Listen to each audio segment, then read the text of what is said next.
I have two questions. The first question is to Dongxing. You were referring to Global South in the New World Order. Of course, I do agree with the term, and it's very important to have their input to New World Order. But how much do you see the difference of some who think of a multipolar world order and others who think of a multilateral world order? And for the, I have, besides the question, I have a remark, if you let me very briefly refer to, because this event, it was mentioned that it is a cooperation between two universities from Russia and China. I think one of the points which are missing in the world order, which we would love to see in the future world order, is the cooperation on science and technology. And there are a lot of barriers on the level of science and technology. And here, it's not a question, rather a remark, that on technology and science, it is important to recall Max Born's speech at the Nobel banquet in Stockholm in 1954. He said, and I quote, "Human of all nations seek after the truth.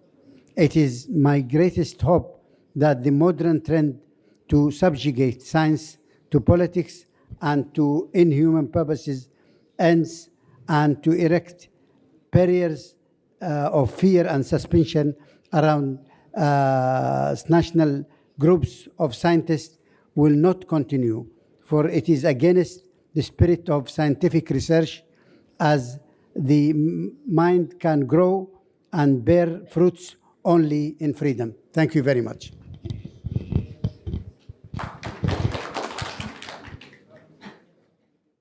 Okay, thank you.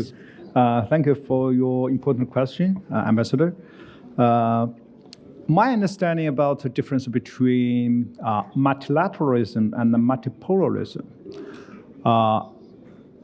I should say, multilateralism implies the equality of the member players. Yeah? So big decisions should be discussed among the equal members, and we have a collective activity after discussion and debate and bargaining. Multipolarism seems a more realistic approach instead of a liberalist approach. Yeah? It seems to be implies the hierarchical order. That means several poles, by debating, by bargaining, or even by confronting each other, and they will have some agreements with each other so that there's order. Which one is better? It depends on your ideology background. If you are liberalism, if you are more ocean-backed economy from ocean-backed economy, then you will prefer multilateralism. If you have more continental background, you may prefer more likely the multipolarism. But here I would like to remind you, in the so-called equality game of the multilateralism, I always think about a very famous speech, very famous sentence by Mr. George Orwell. He said, "On the animal farm, all the animals are equal, but some are more equals than others." That's my answer to you. Thank you. Okay, thank you. Thank you, President. First of all, I would extend my deepest thanks to not only the University of Pfeffer, to President, but also to our audiences. Thank you for your participation. Thank you for your contributions of our speakers, both here and online. So today we have deep discussions, or not necessarily deep because of the limit of the time, but we addressed many issues, like regions, like Southeast Asia, like Central Asia, like Europe. But we also addressed many issues like economic globalization, like competition of the ideologies. But unfortunately, there are some other important issues left untouched.